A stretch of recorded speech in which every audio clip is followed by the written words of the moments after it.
Hello, this is Nine Kiss Ready, Oh, this is Darshan Hari Babu, and and we are the Wicked Wonders. today we're going to be talking about the World Chess Championship Final and how those 5 days of cricket went. Okay, so I wanted to start off congratulating South Africa on their first World Cup trophy. It's been a long wait, but South Africa finally have their long-awaited trophy. And I really wanted to thank Aiden Markram for bringing it home. AB de Villiers is a lucky man. Within 1 month, RCB won and South Africa won. His two dreams have come true. So first, we're gonna focus on the IPL final stages, and then we're gonna move towards the World Test Championship. So, what do you make of the IPL finals? Do you think RCB are justified winners, or Punjab should have won? I think it was a really close game in the end. Both teams played really well in the finals, but RCB, I think it was their time this year. 18 for a reason. I think RCB was a great team this year, but they definitely weren't the strongest teams, and I didn't have them in my top four just because of the players which they had on their squad, including their Indian players. Except for Virat Kohli, there was only Rajat Patidar, and I didn't see any Indian bowlers on their team who was good except for Bhuvi. On paper, RCB doesn't look the strongest team, but this season they all played as one unit, and then everybody contributed what needed. Everybody got player of the match sometime or the other, and it wasn't just one person contributing like Kohli did for the past lots of years. They literally played it as a team, and then that's why they brought it home. Oh, I feel like RCB was definitely a stronger team in the previous years, especially with ABD and Chris Gale on their side. At 2016, they also had Shane Watson and KL Rahul. I mean, they still lost the finals to SRH, which is a better team, but like that's acceptable. How do you think SRH fared in this year's IPO? I think SRH is still a great team. As- After the IPL resumed, after the tragic bombings, we saw the full potential of Sunrisers. As against KKR, they scored a formidable total of 260 plus, with Clausen scoring a century. They beat RCB, which is the IPL champions this time. It just shows the potential of the team and how like it hasn't been utilized since the start. Yeah, I think SRH, they've got good names in their squad, but this year they didn't play as a team. Also, I wanted to bring up CSK's performance in the IPL. Like, what went wrong? I feel like their batting didn't fire, their bowling did really bad. Except that one guy, Ayush Matre. He did really good, but everyone else did really bad. This year for CSK was more of a moving face type year, as a development year. We were looking to take some youngsters into I have the a team. question for you.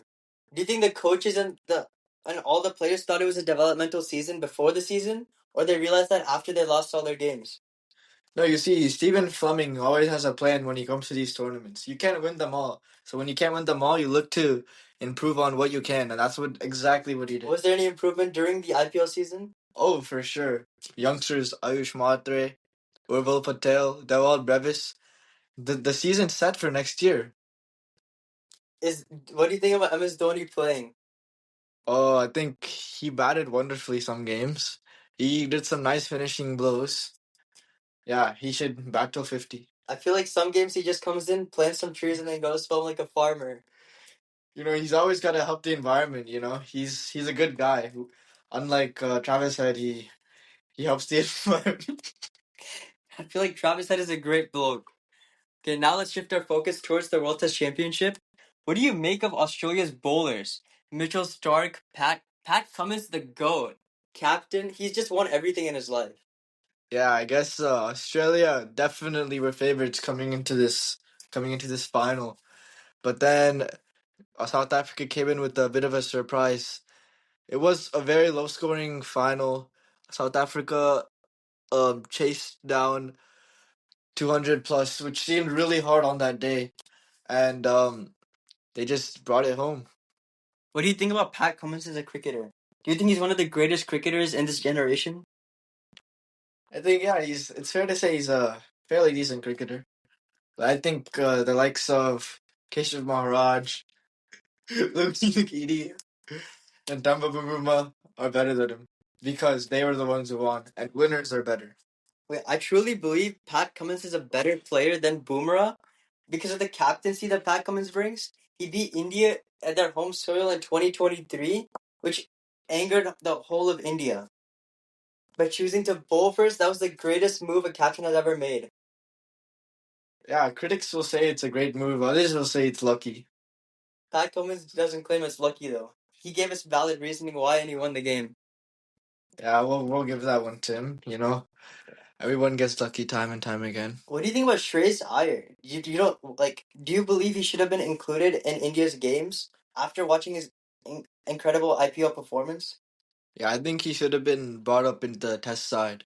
I don't think Abhimanyu Ishwaran should have been in the squad. Even though he did have a good domestic season, he just hasn't had the international exposure, and he's just playing on flat Indian wickets.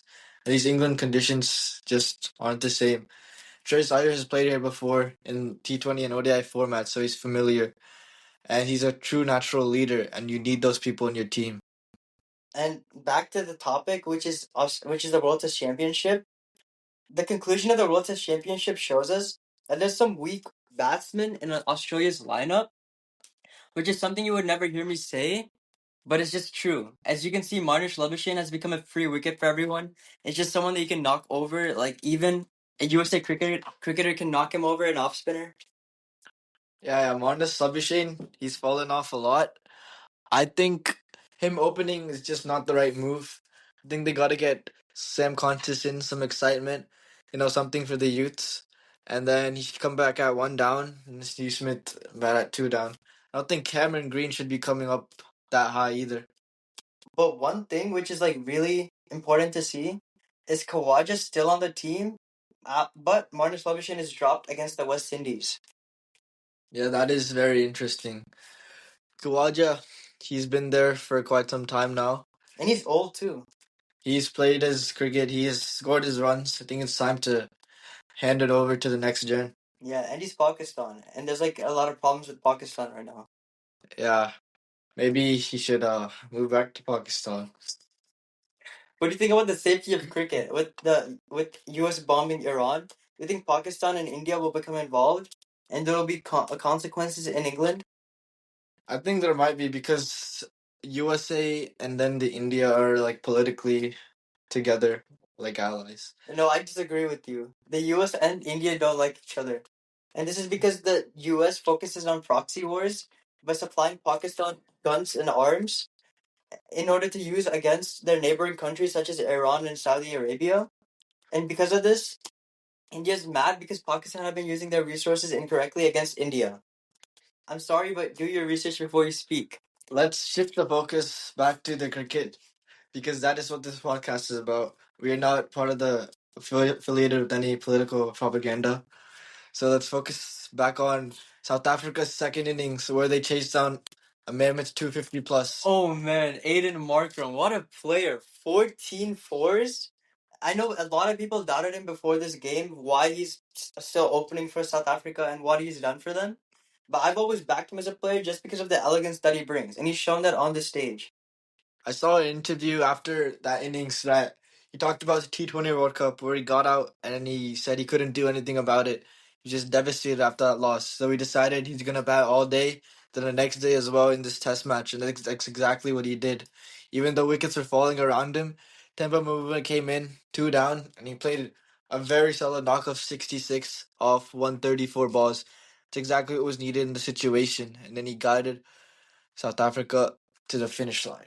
I really wanted to talk about Mitchell Stark's performance. Second innings, he took 3 wickets. And then first innings, he took 2. But he was a mate strike bowler. No one could play him. And he scored a 50 for Australia in this final 2 not out. Yeah, it's rare to see those 50 from the tailenders, but that's exactly what he did. He fought it out. South Africa were bowling heat at him. They were resilient, but he just stuck it out, and then he batted like a true warrior. I feel like Australia still bowled really well. All their economies were tight, and they still were taking wickets. It's just that partnership between Aiden Markram and Tempa Bavuma was too much to handle at the end. Australia were hitting good line, good lengths. It just South Africa were just keeping them out. They were focused on the task at hand. So it was really just a test of patience. Who would break first, and then Australia just broke. Yeah. There was time in this test match in order to like play out the bowling because South Africa won on the 4th day. So I think their game plan was to just like stay as long as they can because that gives them more control of the game. Yeah, it was a really good test match, and congrats to South Africa. But that's a wrap for this episode of Wicked Wonders. Signing